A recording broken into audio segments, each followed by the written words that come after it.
You ready to take your leadership journey to the next level? On the leadership platform TLP, we don't just talk about leadership, we live it. This year, we are bringing you cutting-edge insights, transformative tools, and real-world strategies to help you lead with confidence, purpose, and impact. This year, we have 4 seasons with 50 episodes. We will dive into themes such as leading self, leading others, and leading institutions. We bring you Leaders Are Leaders. This monthly session focuses on book reviews, discussions, encouraging all participants to read along with selected books on personal leadership and professional leadership. We also have a Time with the CEO. In this segment, we dive into the stories of prominent CEOs who share their insights, lessons learned throughout their leadership journey. We also bring you extraordinary leadership stories, highlighting individuals in our societies who are doing extraordinary things.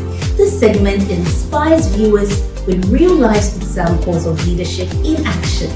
We will bring you some brilliant minds, courageous leaders changing the narrative of Africa. We also bring you finally the expert-led sessions, which cover a wide range of leadership and personal development topics, providing practical guidance and actionable strategies for personal and professional development. The leadership platform is your go-to space for personal growth, professional breakthroughs, and meaningful connections. I am Joy Bunsu-Schmutz, co-host on TLP, and I will see you every Saturday, 7 p.m. GMT, live on YouTube and Facebook.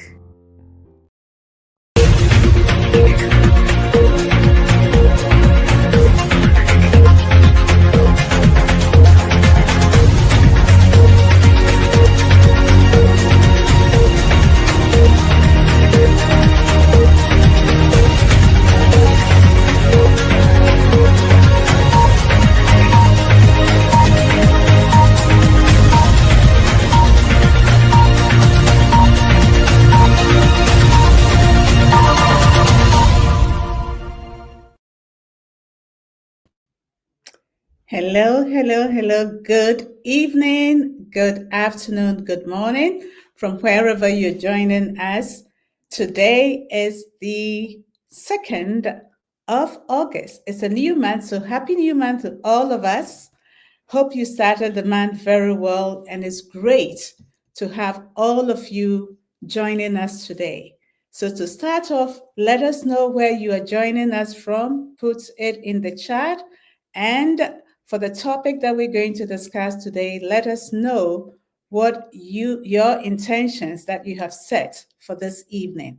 We'll love you to do so. My name is Sarah Jessie Appiah, and I'm joining you from Geneva, Switzerland. And it's great to be back. I was away for a whole month, taking care of my well-being, and today's topic will be really dealing with that aspect, and I'm so eager to learn so much from what our speaker is going to share with us. So if you haven't subscribed to our handles, please do so. I can see Joy joining us from Accra, and she's looking forward to an interesting subject. Great. Today, as you all know, is our 220th session since we started this platform. And as Uncle Sam always say, it's our favorite time of the week where we get to connect with all of you from the different parts of the world. I can only see Joy. CTL is here. The leadership platform is here. Gideon is here with us, and our speaker, of course. So let's start going, and I hope you will all start commenting, telling us where you're joining us from. Great. So without much further ado, I will invite our speaker for tonight. She is Patricia Abena Kissi, and she is no stranger to this platform. This is the 4th time that she's joining us to really share insights with us. So Patricia, I know you know this platform very well, but definitely since the last time you were with us, others have been joining us. And therefore, I'll ask you to introduce yourself. Who is Patricia? And what do you do? And why do you always respond to our invitation to join us on the leadership platform? So, three persons in one. Which one would you go first, Patricia? Thank you. Thank you. It's good to be back. Thank you for having me once again. My name is Patricia Abena Kissi. I am the founder and CEO of Sedat Consult Limited, which is an HR consulting firm that provides HR services across Ghana and West Africa. The leadership platform is a great platform. And anytime I get opportunity to be here, I do not take it for granted. I'm always excited because I am a leader, and as a consultant, I have engaged so many leaders, and I know that leadership is a big deal. And sometimes, if you're not careful, you're not guided, if you're not exposed to what modern leadership should be like, you might be thinking that you are leading, whilst actually you are not. And that is why I'm always excited to be here to share my inspiration, to share my experiences as far as leadership is concerned. So thank you once again for having me. It's good to be back. Thank you. It's great having you. And today's topic, my God, I think is so important. I found myself really, really tired. So I decided to take a whole month off, the month of July, and I'm just back. So, well being leadership, putting people before performance. Yeah. Why this topic? We are yet to discover that from Patricia, and I can't wait. My pen is ready, my paper is ready. So, leaders, I invite you to get ready for a real treat because this is really important. I almost had a burnout and I really had to take a step back. So, Patricia, take us away, and I'm all ears. Over to you, Patricia. Thank you. Thank you very much. Good morning, good afternoon, good evening once again to all of us. And thank you for joining us. Please, if you have not yet shared, tell your friend to tell another friend that we are live. So join us and let's have this conversation because I believe it's a very important conversation. And it's good that we are here to learn more. So I'm going to share my screen. I have a few slides so we can go through, and at the end of the session, we'll have the Q&A to let us appreciate what it is that we are talking about. So like our dear sister said, well-being leadership, putting people before performance.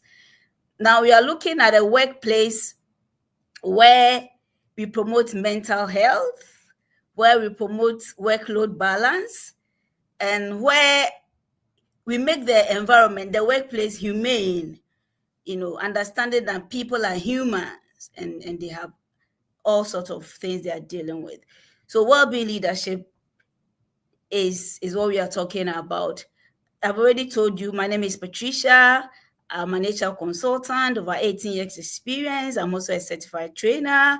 I am a council member for the Ghana National Chamber of Commerce and Industry. I am married, and I have a beautiful daughter. So that is brief about me. So what are we going to discuss today? By the end of our time together, we're going to explore what well-being leadership actually looks like in practical terms. We are also going to show why it is important for us to prioritize people before performance. And then we also look at, most importantly, the strategies that we can adopt, the everyday things that we can do, the small, minor things that may not require so much effort, but once you do them, it creates that environment that makes leadership a well-being leadership. Right. So what is the outline? First, we're going to, this is a roadmap. We're going to look at what well-being leadership is. And then we're going to look at the components of well-being leadership. Then the practical steps that we can take, that leadership can take to support well-being.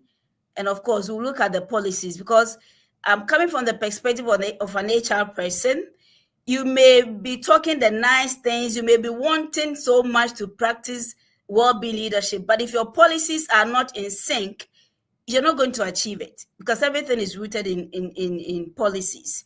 And so we will look at what you can do to make sure that your policies are aligned to what you want to talk about. Now, let me start with this very important quote from Richard Branson.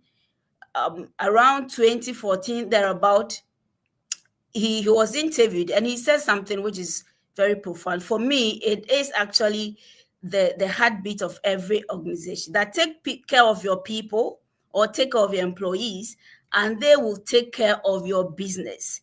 It's as simple as that. Take care of your employees, and they will take care of your business. And that is it. You don't expect, well, I know that gone were the days when leadership was all about authority, was all about commanding, was all about getting results, or sometimes even squeezing results out of people, not minding how the people feel, not minding how they get the results and all that. But things have changed. And that is what this conversation is all about. That if you take care of your employees, they will also take care of your business. You are a leader. If you take care of your team members, of course, they will take care of your deliverables. They will take care of the performance that you so much desire. They will take care. They will always have your back, so that you'll be able to achieve the targets and the performance objectives that you set together. So let's not forget that as leaders, let's always have this at the back of our minds, that we need to take care of the employees, because it is only when we have taken care of them that they will have the motivation, the joy, even to take care of the business, or to take care of us as leaders, to take care of the targets and the performance objectives that we set for them. Now, setting this in context, the modern workplace has changed totally. In the 1990s, or even the early 20s, 2000s, you realize that a lot has changed at the workplace. When I started work as a consultant, working with a consulting firm, we didn't see so much the things that we are seeing now from experience. You see that today, the workplace is increasingly grappling with burnout, with chronic stress, with fatigue, and with disconnection. And so while performance remains very important for all of us, because of course we are in business so we can achieve results, we are in business so we can solve the problems we have earmarked to solve, and so results are very important. But at what extent, at what cost? So the focus is not so much in today's workplace as getting the result, as to how you get the results. And we have said it before here that today the workplace, the kind of people we have at the workplace, rather the kind of generations we have at the workplace right now, mostly these two, millennials and the Gen Zs, they form the bulk or the majority of the employees at the workplace right now. And these are the people who care so much about their mental health. They care so much about the people in their lives. They care so much about family, about relationship. In fact, they appreciate the fact that there's more to life than work. And they are unapologetically going all out for that. You may not like it, but that is what it is. And that is why, as leaders, we need to appreciate this fact and begin to change the way we lead the people if we really want to get the results. And we also want to show that people are achieving the result that we expect from them. So leadership is no longer about getting results, like I've said. It's all about getting results, achieving results through people, putting people at the center, bringing people first, so that when you bring them first, when they know that you care about them first, then they will go all out to get the results that you expect from them. But today, if you make it the other way around and you focus so much on performance, not caring how the people feel, I'm sorry, it's not going to work. In today's modern workplace, it is not going to work. So you will end up, and we'll look at the cost if you don't practice well-being leadership, the cost that it comes to you as a leader and even to the business. And so what is it? When we talk about well-being leadership, what exactly are we talking about? What is well-being leadership? Stay with me. We're going to go through that, and by the end of the session, we'll know what well-being leadership is. I mean, I'm sure you've heard bits and pieces, but you may not have heard or have really understood what it is to practice well-being leadership. And so it is, and I put that conscious for a reason, because it doesn't just happen. Well-being leadership is something that you cultivate. It's something that you intentionally embark on and you consistently do. So it is a conscious practice of creating work environments or conditions where employees feel that they are safe physically, they feel that they are supported emotionally, and they feel that psychologically they are empowered to thrive, to do well, to achieve results. So you are looking at an employee that says that, yes, I want to be here, but I want to be here and feel good. I want to be here and feel valued. I want to be here and feel safe.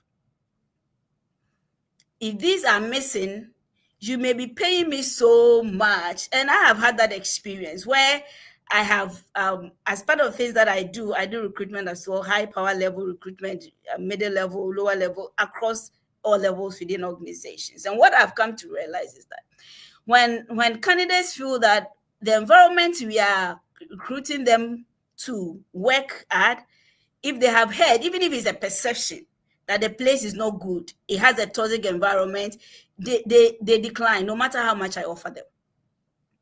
And that is how I know that it's not all about pay. It's not all about paycheck or how much you are paying the people. It's about how safe they are physically.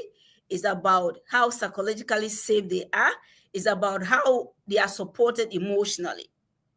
Because believe me, people are not machines, right? People come to work with their whole being.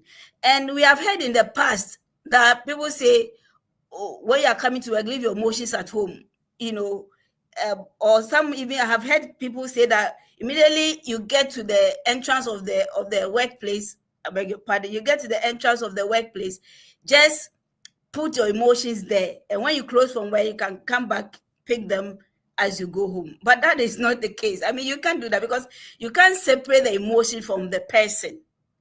The person comes in total, mentally, physically, emotionally.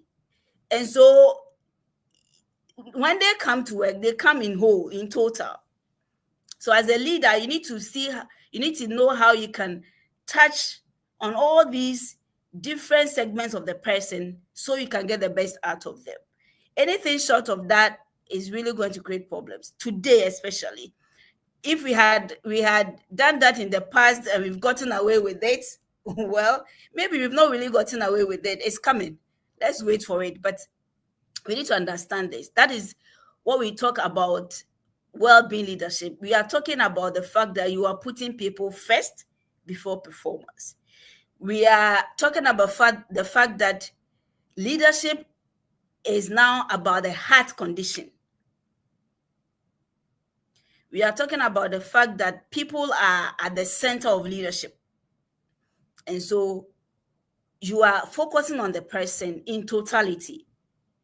And you are making sure that the person is well taken care of so that the person can give his or her best whilst they work.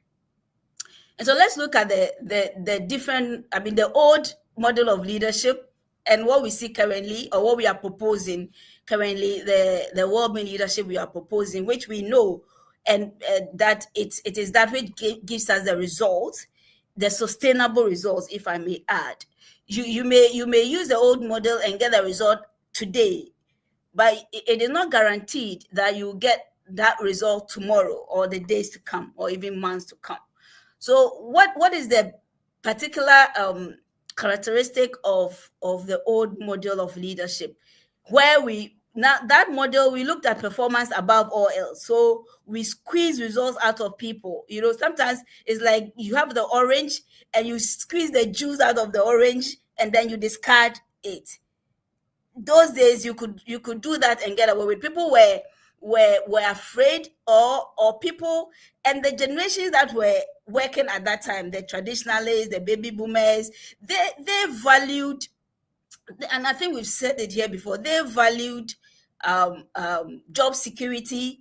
They value the fact that they are working here and drawing salaries and earning a living, and that is what mattered to them. But today, no, people will not sacrifice their mental health for money. They will not do that. Sometimes they will even call it blood money. If it will take their energy, if it will make them mentally unfit, they don't want it. Right? So this kind of leadership we are talking about, well-being leadership, we are looking at where you put people first, as I've said from the beginning, so that they will give you the results you want. What that means is that before you ask for results, you ask how they are doing. Before you ask for results, you know that you demonstrate genuinely that you care about them, about their well-being, about them, their persons, not just about the results you expect from them. Now, in time past, the old leadership model, we saw toughness as strength. We saw that when you command, when you put the fear of God in people, then you get them aligned to do what you want. But today is not like that. Today is empathy. Empathy is the strength of leadership today. And that kind of leadership is the well-being leadership we are talking about.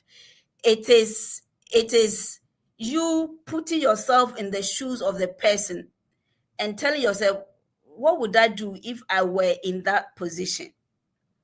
How would I have reacted if this has happened to me? So you put yourself, and that is the strength of leadership. And when your team members know that you empathize with them, that you understand where they are coming from, you may not agree with them, but you understand where they are coming from. And even in your feedback that you give to them, you recognize the fact that you understand where they are coming from. But yes, you expect this from them.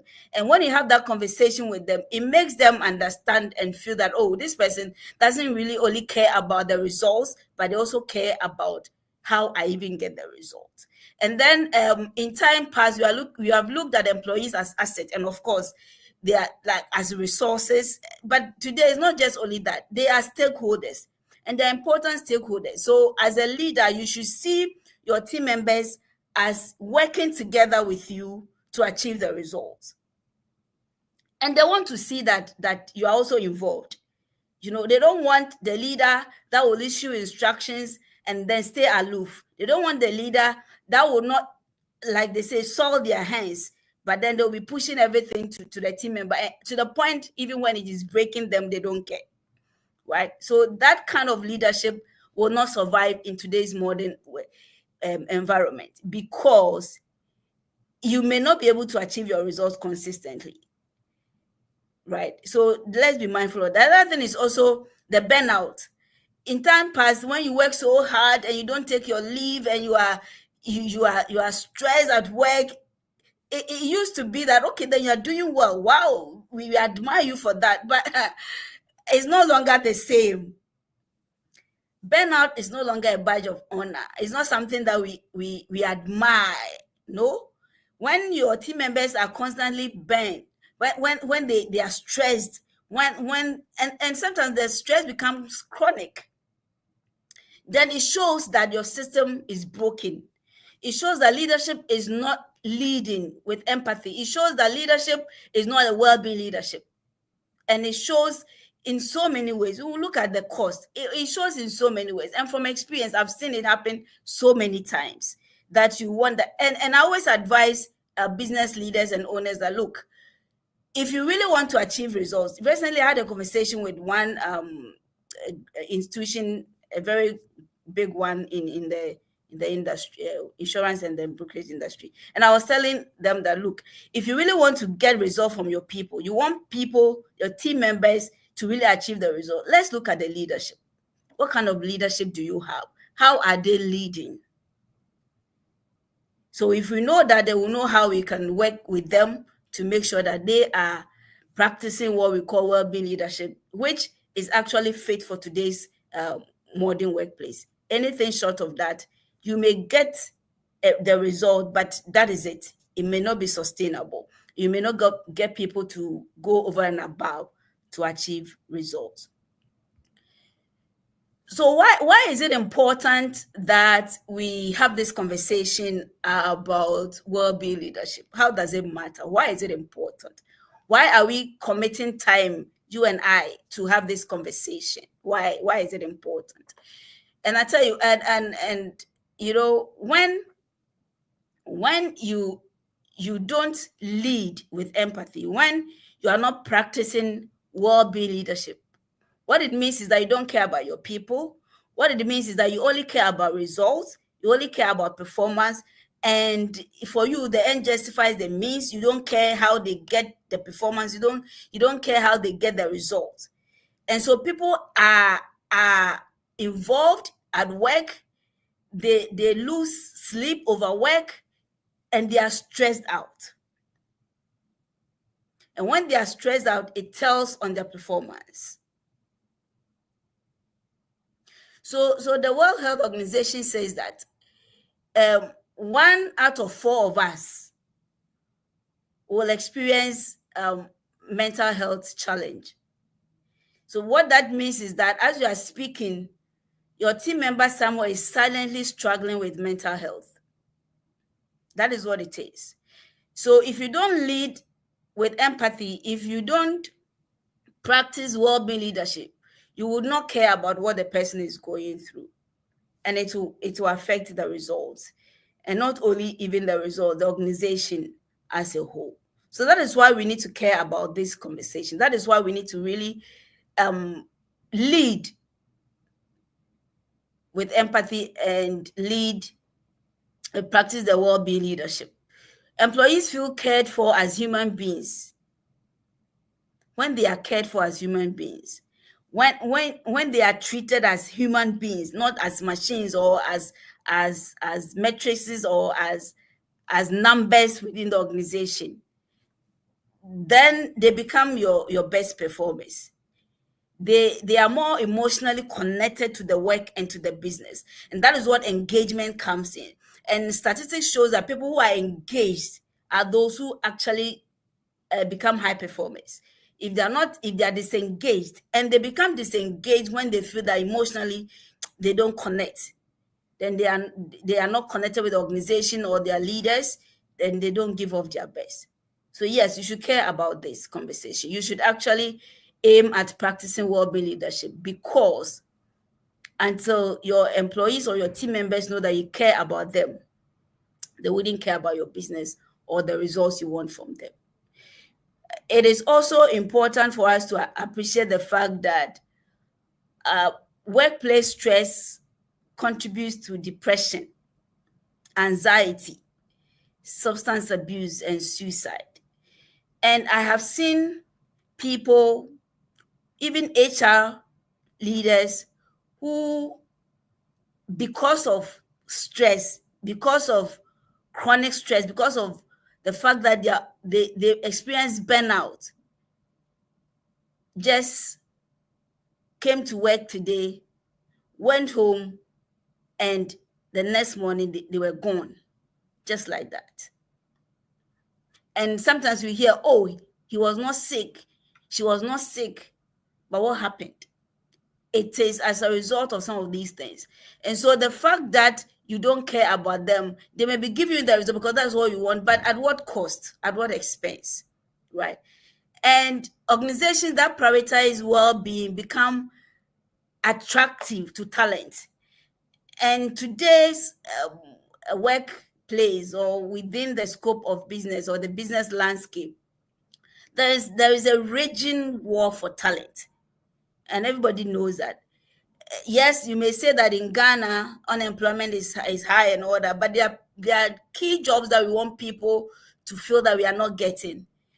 Because sometimes you don't want to work with us because of the kind of environment we have created within the workplace or the kind of culture that exists. So if you want to attract top talents, then make sure that you are practicing well-being leadership, because that is what attracts people to us. Now, I'm sure some of us have heard about the story about the chicken that lays the golden egg, and the fact that the owner, would always see the golden egg every morning and pick it up.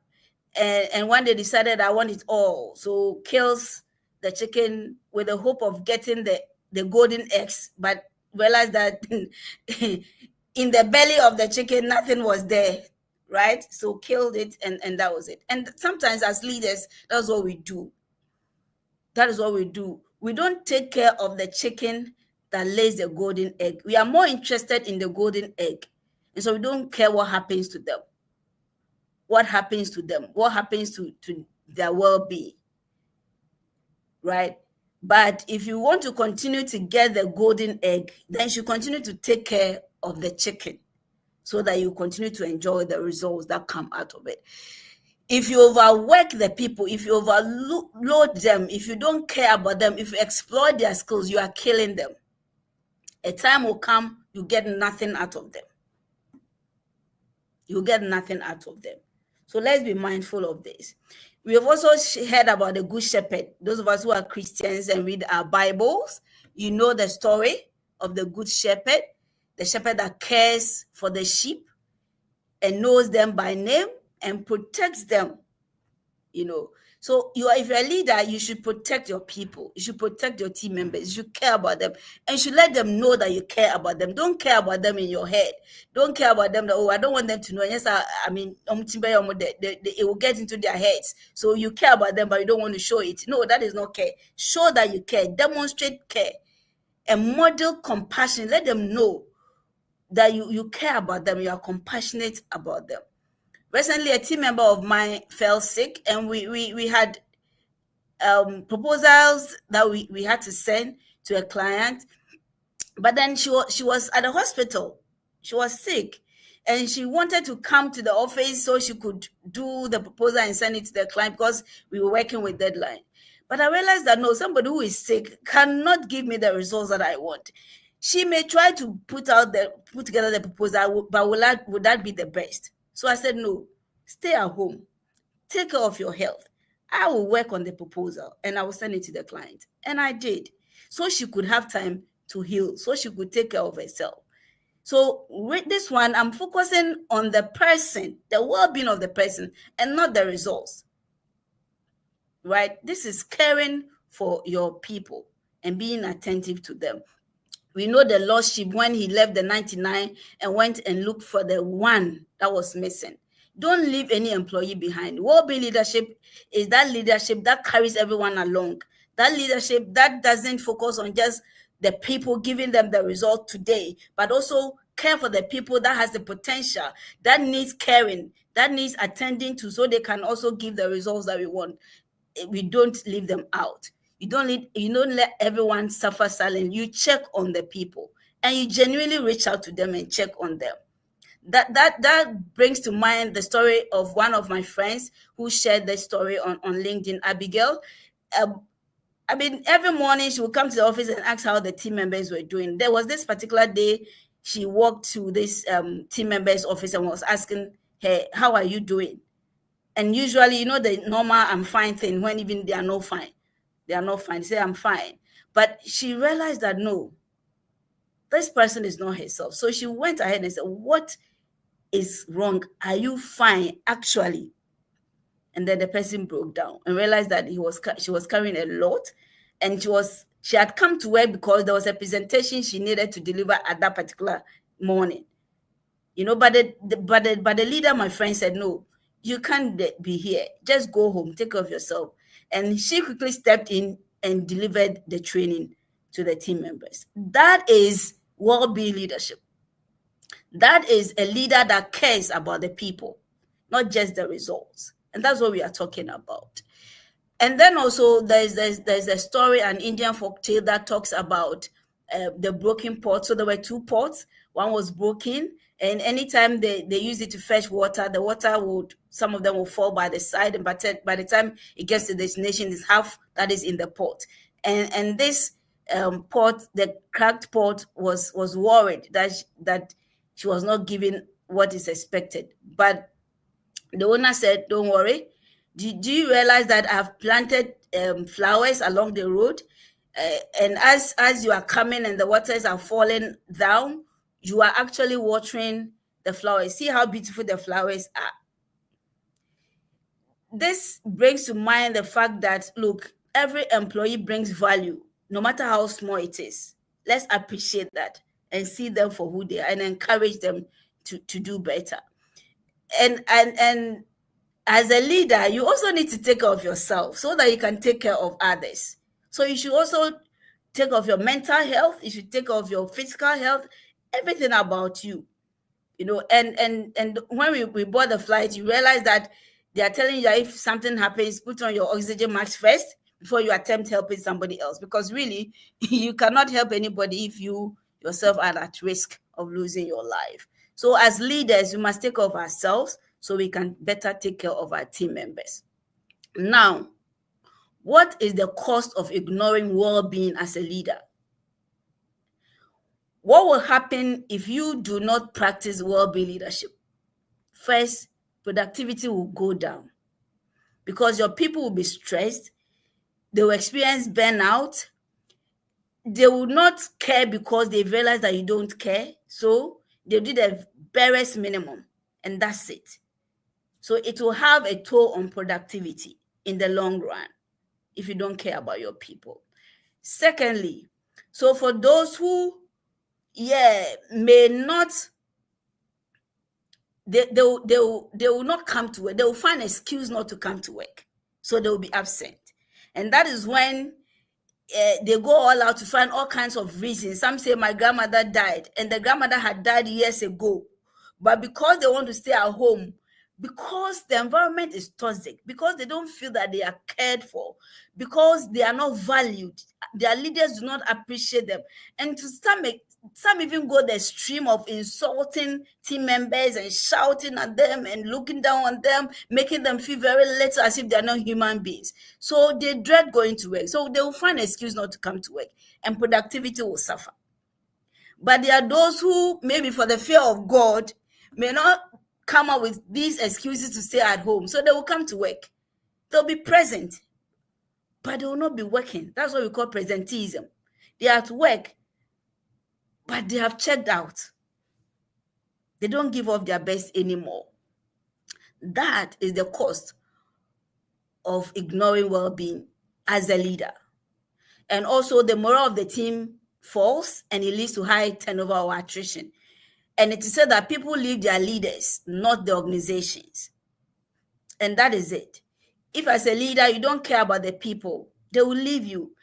And especially your high performers, because they are the ones that will leave. John Maxwell says something. It's not that people are leaving, but it is the question of who are leaving.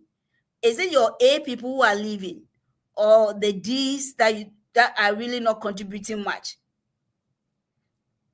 If your A employees, your high performance are leaving because you are not practicing well-being leadership, then it's on you, and it's going to affect your productivity. And when even abuse comes in, because sometimes leaders abuse team members verbally, sometimes physically. We have heard stories in Ghana where an employer abused, a leader abused an employee physically, and the person was arrested. The reputation of the company was at stake. So yes, it will have legal implications. So let's care about the people. Let's know that they are human beings. Look, that man that you talk down, that man that you don't value, that man that you shout at, that man is somebody's husband. That man is somebody's father. That man is somebody's uncle, somebody's son. So appreciate that and care about them, just like you care about your wife or your son or your father, that, so that we avoid the issue where people are anxious and they are experiencing burnout, because it has a cost. It has a cost. Globally, it is said that the global economy loses $1 trillion in productivity every year as a result of depression, anxiety, stress. But in Ghana, in Africa, in our organizations, it also shows in reduced productivity, in absenteeism, in high attrition, and legal tussles. So this is the reason why we should care about well-being. So you may want to know the link between well-being and high performance. And this is it. Teams with higher well-being scores, well-being scores report 21% higher profitability and 41% lower absenteeism. That's according to Gallup research. And that is it. And people do their best work when they feel safe, when they feel respected, when they feel valued. When they are respected, when they feel safe, both psychologically, physically, emotionally, and they feel valued, that is when they give of their best. So you want to see high performance? Take care of your people. You want to see increased productivity? Let them feel safe physically, mentally, emotionally. And please respect them. They will give you the best. Take care of them, and they will take care of your business. It's as simple as that. So what are the key components of well-being leadership? Quickly, let's go through that. One is promoting mental health at the workplace. Anybody practicing well-being leadership is always promoting mental health at the workplace. And how do they do that? They normalize conversation about mental health. They don't make it a taboo with the organization. So there are some organizations that have set a day as mental health day. And during lunchtime, they talk openly about how they are feeling mentally, psychologically, without anybody judging them. And they have made it a part of the culture. So nobody feels afraid to talk about it, to express. And they don't see mental health as somebody who has gone crazy, So that myth that if you experience mental health, and sometimes when we see people at the psychiatric hospitals, we think that they are mad. And so people don't want to do that. These people, organizations that are promoting well-being leadership, make sure that all these things are taken care of, so people are free to talk about it. They also provide access to counseling or employee assistance programs and services, and the organizations that are doing that. And one of the things they even use as their value proposition to attract top talents is the fact that when you come here we give you assistance, we take off your mental health, amongst other things. And these are the things that, especially the millennials and the Gen Zs, they are the things that attract them to work with you. So look at it and then make sure you do that. Train managers to identify early warning signs, just like Abigail did. Abigail was able to realize that this team member was not herself. She was not feeling well, even though she said she was fine. So you went a step further and asked what actually was the problem. And that was when she broke down. She was carrying a lot, right? So if you're not able to detect, when she said, I'm fine, she would have walked away and the problem would still be there. You don't know what would have happened while she was delivering the training. She could have even collapsed. Who knows, right?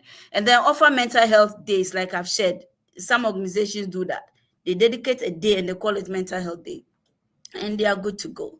All right. They have a discussion at lunchtime. We are talking about wellness. Everybody is free to talk about it. Sometimes they bring professionals. I have friends in various organizations who are practicing that. They bring professionals to the organization and they talk to the people about their mental health. And sometimes the employee assistance programs or services that they give, people may not want to open up to you because they may feel that, they'll be judged and all that. So they talk to these people off-site, and they are free to open up without any fear of being judged, right? So let's practice that. These are the things that they do, and it means that you are practicing well-being leadership. Creating workload balance. When you don't overwork people, when you share chores equally, sometimes you are tempted to overload those who are doing well. When you do that, you are not practicing well-being leadership. Make sure that people are actually working according to their strength, and you're not overworking them. If you do that, then you're practicing well-being leadership. Fostering humane work environments, understanding that people are human beings. They have feelings, they have emotions, they have connections, they have life outside of work, and recognizing that and making sure that they are able to speak up psychologically. They are safe to speak up without fear of being punished or even being judged, right? You create an environment where you reward effort as well as results. I have said this before in time past when I was ignorant, thinking that we should only focus on results, that people are paid based on results and all that. People are paid for results, they're rewarded for results and not efforts. But I know better now. The little effort that people put into what they do, appreciate that, recognize that. It will encourage them to do more. Also, look at flexibility, remote work, time off, caregiving support, and all that. Look at that, because people have work, life outside of work, and also show genuine care. So people are practicing well-being leadership. They foster humane work environment. They create work environments that people are safe to speak up. People feel that they are recognized, they are rewarded, they are valued, and they feel cared for. Leadership practices that support well-being. What are the things that we do that demonstrate that we are actually practicing leadership, well-being leadership? Active listening. When you actively listen to your team members, you build trust and you make them feel emotionally safe to talk about anything because you listen to them. Sometimes all that they want is to have their leaders just listen to them. Then they get the things off their chest and they feel okay. Other thing is also vulnerability and transparency. Let them know that you are also a human being, that you can also make mistakes, that you also falter sometimes. And when you do, apologize. Let them know that it's okay. It encourages them to be open with you, knowing that you're also as human as they are, so they can open up to you. And then modeling boundaries, and this is very important. If you want people to have work-life balance or equity, as we want to call it, then you should model the way. Take the leave, go on leave, so that when your people are asking for leave, they won't feel guilty. Close at 5, go home, so that they can also be comfortable closing at 5 and going home. In Ghana, for example, when we work from 8 to 5. Encourage them to prioritize their health. Don't send them emails after work at 11 p.m. You have sent it. Then they will feel the pressure to also mirror that. So model the boundaries clearly and let them know that it's okay not to take work home. When they close, let them close so that they can spend time with their families and take care of other things in their lives, right? Then do regular feedback and appreciation. Care about them. Sometimes all they need is a tap at the back. Well done, you are doing well. The well done, yes, I know that these things go a long way to encourage and motivate employees. But one of my team members made it so clear to me that it brought my mind back to okay. So usually I will have one-on-one conversation with them to find out how it's going, how I'm leading, how things are and all that. Then she says something that anytime she sends something to me and I say, well done, it makes her feel good.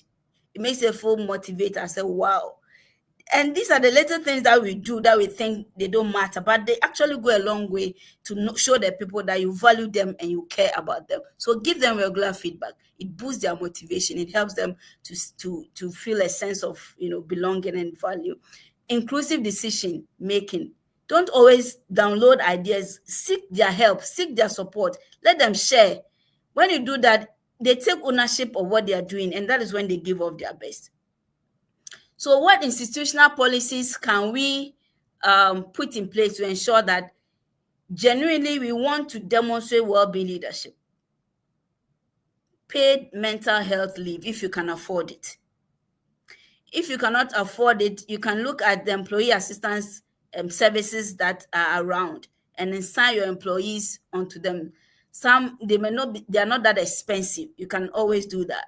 And then also encourage your team members to go on leave. I know that Ghana, the labor law makes it easier for us that a minimum of 15 working days to employees in the year, so they can have that rest that they deserve. But some employees make it difficult for them to go. Some employees sometimes they don't even want them to go. But encourage them to take their annual leave. And then make maternity leave also part of the policy, because actually the law requires you to do that. And that does not mean that don't employ female people. And I've heard stories where when people are pregnant, we know that they are pregnant and they're applying for jobs, you don't employ them because they will go on maternity leave and all that. If you're an organization and you are practicing that, please stop, because then you are not practicing well-being leadership. You are actually, cause you may lose talent. And I hear that people even, because they don't want to lose their jobs and it's difficult to get jobs, even when they are pregnant, married and they are pregnant, they terminate their pregnancies just to get the job. This is a no-no. In this modern era, let's make sure that we are practicing well-being leadership. And let your performance management be fair. Have a system, a proper performance management system, where it involves performance goal setting together with the team members, where you assess the person objectively, not because you send her to buy watches, she didn't go, and so you are praising her down. That one will not work. So let's be mindful of that. Let's make it a policy issue. Let's enshrine it in our policies. And I know that sometimes there will be challenges. You may want to do this, but you feel that, there will be resistance. You want to implement some things, there will be resistance and all that. And so you don't want to do it. But I'm advising that you start small. That the normal things, how are you? Genuinely care about the people. And let them know you care. And little by little, you also have to have champions who will help you do that. And sometimes cost may be the concern, but it's not everything that is about money. Checking on somebody and caring, showing care genuinely may not require money. But if you must even spend money to take care of the mental health of your people, show the return on investment. And the statistics are there. Do your research and let them know that if you don't do this, this is the cost. And we have mentioned some of them, right? And then the leadership burnout. You are also a leader. As a leader, you will also experience that. So take care of yourself. And let's support leaders too, so that they can take care of their team members. So in conclusion, you cannot demand high performance from people who are emotionally exhausted, people who are physically ill, people who are mentally disengaged. They have checked out. You can't get the best out of them. You want the best out of your people. You want them to give you the results. Then be concerned about their mental health. Be concerned about their emotional well-being. Even spiritual well-being, be concerned about that. Be concerned about their social well-being, financial well-being, their well-being in total. Be concerned about that. Then you get them to give of their best. So well-being leadership today is not a luxury. It's actually a leadership responsibility. So as leaders, let's lean towards that. Let's begin to practice, because that is the only way in today's work environment, where most of the people are millennials and Generation Zs. You cannot afford to go the old way if you really want to have sustainable results, sustainable performance from your people. That you need to practice well-being leadership. So thank you very much. Let me end with this quote. People don't care how much you know until they know how much you care. And it's a fact. People don't care how much you know until they know how much you care. When they know that you care about them, you have them for life. They will always have your back. And they always want you to look good, even within the organization. So they will give off their best and make sure that you look good. And that is when you get the results. So thank you very much. And if there are questions, we'll take them. Thank you for your time. I hand over to our host. Thank you very much.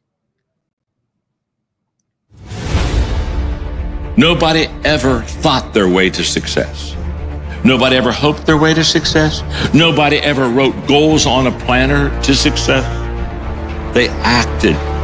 Action is what attracts. It's the action. It's the movement. Why are we doing what we do? For me, it's doing something that can bring people together, to bring joy, bring fun. I think about that all the time. The game of banana ball is what I'm most proud of, because I've seen what's happened to fans, and I see kids now playing it all over. We want to deliver a unique, different show every single night. You cannot have three first priorities. What is the first priority of the business? So I will ask the question, who are the keepers of your brand promise? Who are the keepers of what you promise as a company? You are the most powerful being on this planet, and you were created for a purpose far greater than your eyes could ever see. A life full of happiness, fulfillment, joy, peace, and overwhelming gratitude. A life where you get to finally know who you are, why you're here, and what you're supposed to do with your life. People need to hear your story. People need to see your vision. And when you learn to communicate, you pass it on to others, and you help so many people make a difference in the world. So let your dream come out and learn how to communicate it with excellence. Thank you very much. My name is John. I'm your friend. Thank you.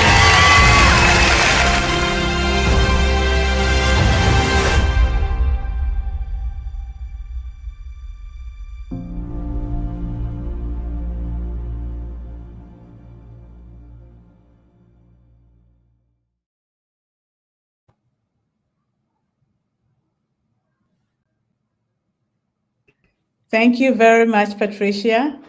This has been so awesome. And I just took so many takeaways.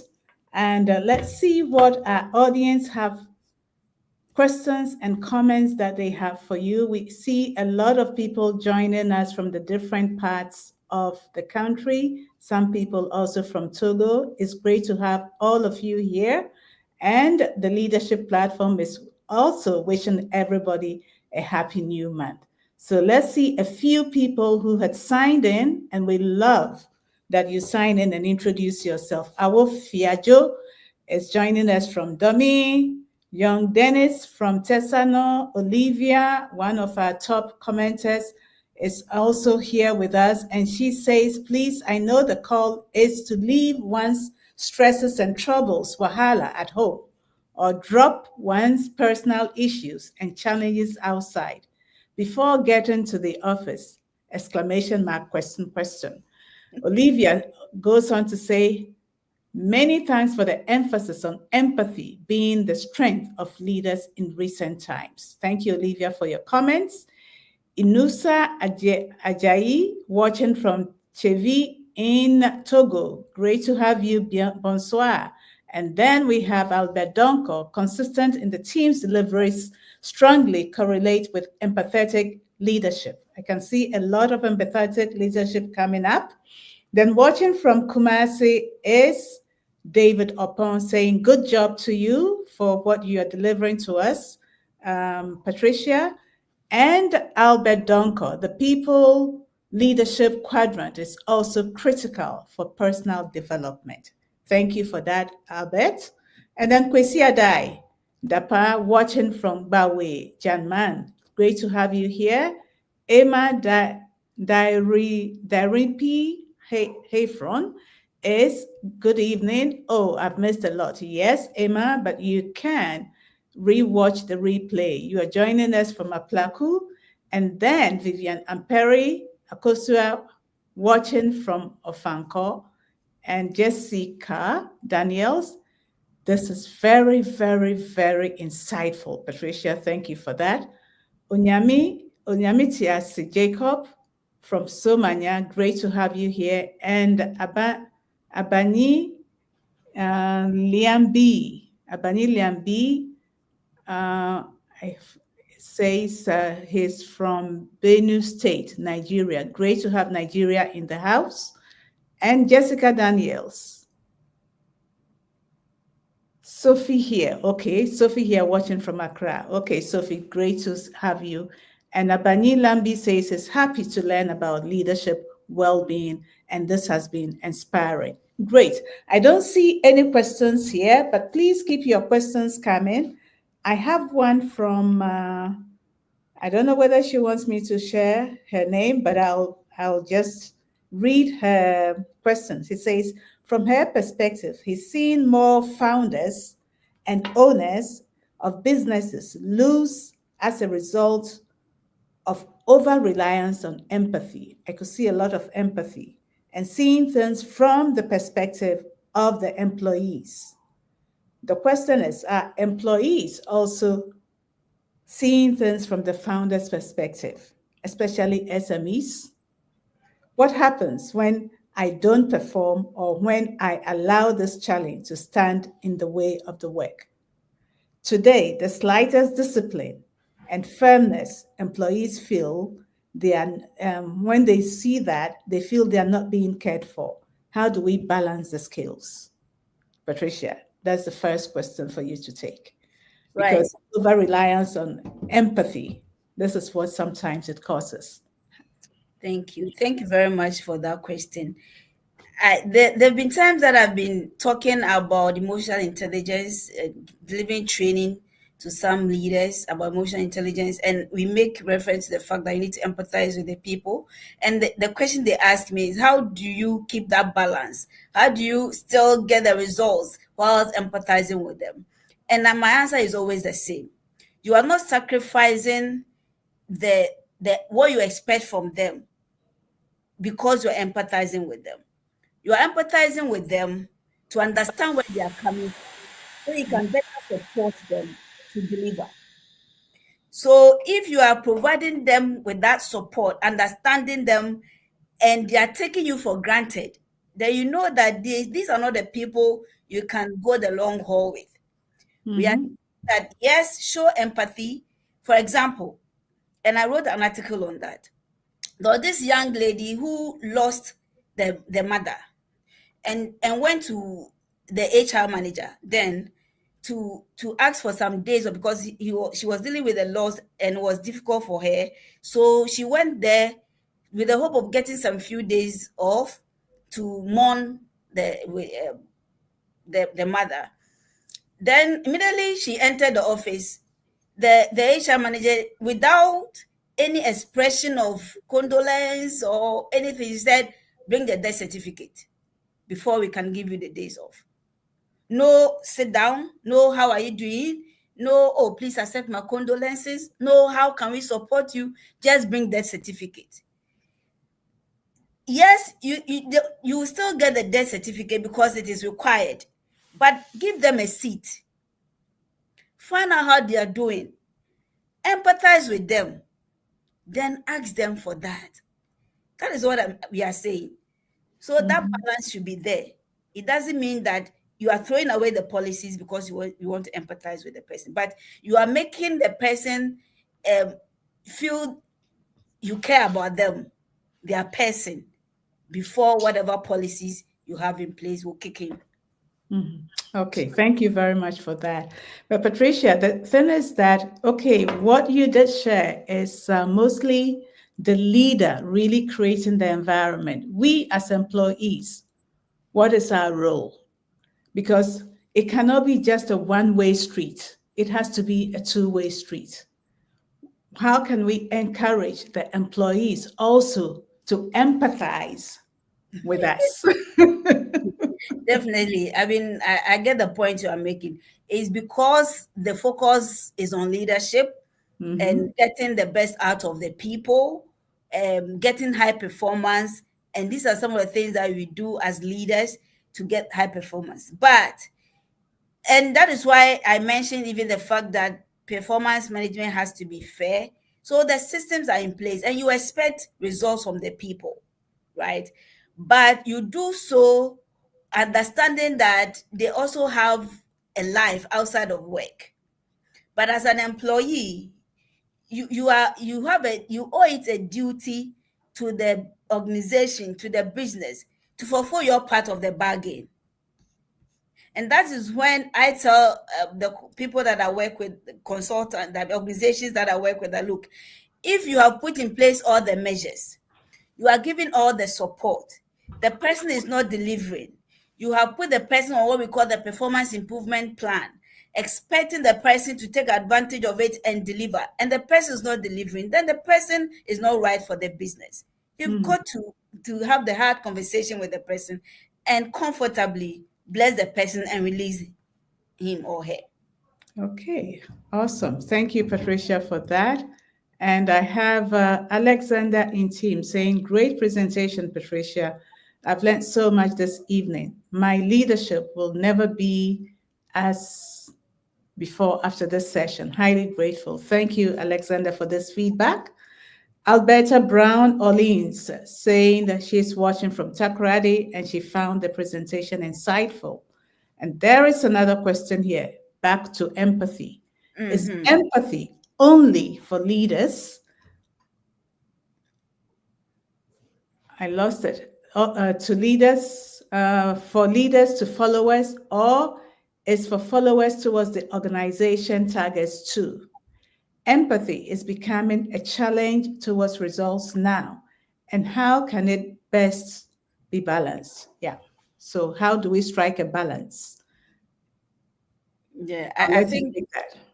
yes, I think it's in line with what I said earlier. Of course, there should be a balance. And the focus of this conversation, I mean, was on leadership and making sure that leadership get the best result. But that does not excuse employees or team members to also show empathy. If you're showing empathy, and please let's get it straight. Showing empathy doesn't mean you are ignoring the laws or the policies or the expectations that you have of the person. Showing empathy only means that you are creating the soft environment for the person to do their best, for the person to appreciate that you care about them, not just the results. Because believe me, in this modern workplace, and I've seen it so many times in the organizations that I interact with, and the fact that talents are not willing to work with some organizations that we are recruiting for because of some of these issues. We are saying that, yes, empathize with the person, but let the person understand. For example, when you punish your child, or you cane your child, or you give your child a certain punishment, right? You don't just go ahead and do it without explaining to the person why you are doing this. Mm-hmm. So you need to let them know that you understand what they're going through, Mm-hmm. but this is the policy. Don't bring the policy ahead of the empathy. Empathize with them and still ensure that the right things are done. So the balance is you that keep the balance. But you see, what we don't want to encourage is when you drum it in the head of the person and you don't care how the person feels or what the person is going through, but all you want is the result. Mm-hmm. It's like you actually killing the chicken that is laying the golden egg. Yeah. Strike a balance. And again, yes, employees, I am an employer myself. Employees have a role to play, but I'm saying that create that environment. And you see, when John Maxwell says everything rises and falls on leadership, he knows what he's saying. Yeah. He knows what he's saying. Yeah. So do your part as a leader, and the rest will be as a matter of course. But when you have done your best and you are not getting the best out of the person, then I'm saying that respectfully bless the person and release him or her. Okay, excellent. Thank you, Patricia, for that. And I can see that all that you're saying is yes. As leaders, this is what we need to do. We need to create the boundaries. We have to respect the policies. And underlying fact is the way we communicate. Yeah. Communication is all that really guides us in really delivering our leadership as far as well-being is concerned. Patricia, one thing that you said also that I really like is, I wrote it down. You just say, support leaders too. So all that we are saying over here is support leaders too. They must also be cared for. So this really is the two-way street that you're talking about. And I'm glad that my leader over here, Sam, supported me when I needed to take time off. Yeah. I took time off. He really cared for me. He said, "How is your energy level?" I said, "You know what? I need to take time off." So I'm glad that at CTL we are practicing well-being leadership. Okay. I can't see any more questions here. I see Olivia's comment that says, the sad reality is that the HR boss must also have been going through some emotional cracking situation and could not control his or her emotions at that material moment. So just lashed out, being the death certificate, so emotionless. Okay, so this also goes to the fact that we also need to support the leader. So maybe the person who also went over there could have said, okay, I see, maybe, are you okay yourself? So you can support the leader as well in that sense. Okay, since we don't have any more questions or comments, what I'll do is before I give you the floor again, Patricia, for us to give us your, I will say, the dessert for this presentation, I'll just like to remind our audience that Leave to Lead is coming on the 10th of October this year. You saw the advert, yes, so get ready. You saw the foreign speakers. We do have the Ghanaian speakers also who are coming to Lead. So get your people ready. HR officers, please get your teams ready and make sure they come to Lead on the 10th of October. You have all the details on the screen. Reach out to CTL Africa if you need more information. Also, those organizations who would like to partner with us as sponsors, sponsorship is still open. Please reach out to CTL Africa and we'll be able to give you all the material as far as sponsorship is concerned. Right, I can see Colin Elom Kwame Agbodo here saying most leaders often don't appreciate results from employees, regardless of great the work they do. Okay, I've been a victim. The explanation I heard from my boss says is he's my worker. I can't praise him in front of people. Does it mean it's wrong to praise people in the midst of other workers? That's one question. And then Countryside Gaming saying putting leaders before performance is a truism, but putting performance before people is anachronistic. Okay, thank you for that, Countryside Gaming.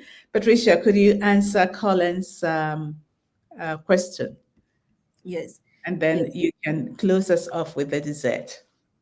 Yes. Collins, thank you for asking that question. See, I think I mentioned it even in my presentation, that let them appreciate them, recognize the team members, right? And I've heard this before, and I said it. Sometimes they even tell you that, oh, if I praise them, it will get into their heads. So let me just pretend that I'm not seeing. But you're pretending not to see is what really causing them to think that you don't value them, you don't appreciate them. So the less opportunity they get, they want to see themselves out there. When you conduct exit interviews, those who generally will tell you the reasons they are leaving, some of these things come up. They don't feel valued, they don't feel appreciated. Please, leaders, recognize your people openly. In fact, it is advised that praise your team members openly, but reprimand them in the closet. And that is the best approach to leadership. Don't talk down on them, don't criticize them openly, but praise them openly. And it's one of the marks of a well-being leader. You praise your people, no matter how small the effort is. The effort they put into it, well done. And I shared the example of it. I didn't know that it would make this huge impact in the life of the people. When I was having a conversation with her, she said, no, what you do when I deliver a result and you say well done, it makes me feel good. It makes me feel motivated.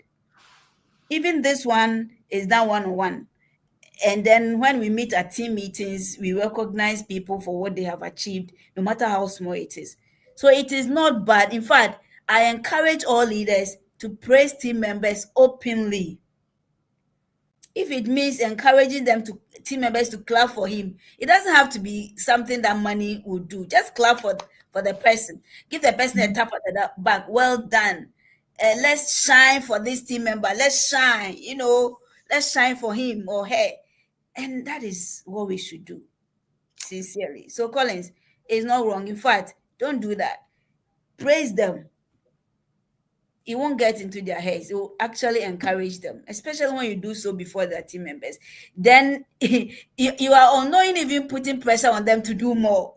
You know, when they say they are clapping for you, then they are encouraging you to do more, expecting more from you. Yes, so that is my response to that, to Collins.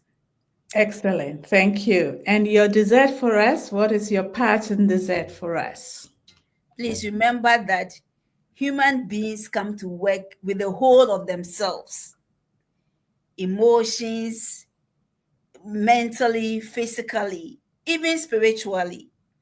So make sure that you are taking care of them as a leader. And I'll always go with what Richard Branson said. Take care of your employees, and they will take care of your business. It's as simple as that. Thank you so much. Thank you, Patricia. This has been another episode of the Leadership Platform, the 20th session. And as Patricia has said, well-being leadership is what we need for the workplace today. And with millennials and Gen Zs, this is the way that we can attract top talent.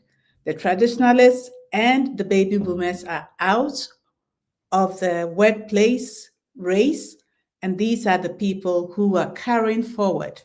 So let's make sure that whenever we are working as leaders, we create a well-being environment to ensure that our people are well taken care of. It's been my pleasure being your host today, and we look forward to seeing you next week, same time, same place. And remember, don't forget about planning for Leave to Lead, 10th of November, when we look forward to seeing you there. Okay, so good night and see you next week. Bye-bye. Thanks so much to the team. For over a decade, CTL Africa Leadership has been more than a service provider. We are your dedicated partner in leadership growth, specializing in leadership development, corporate governance, strategy, culture, change management, and customer service. We focus on relational skills and personal growth essentials for effective and sustainable leadership. Our approach blends masterclasses, mastermind groups, gamified learning, and executive coaching to create impactful and engaging programs. Introducing our 2025 Corporate Development Catalog. For all heads of organizations and HR leaders, call us now to request your copy today and take your organization to the next level in 2025.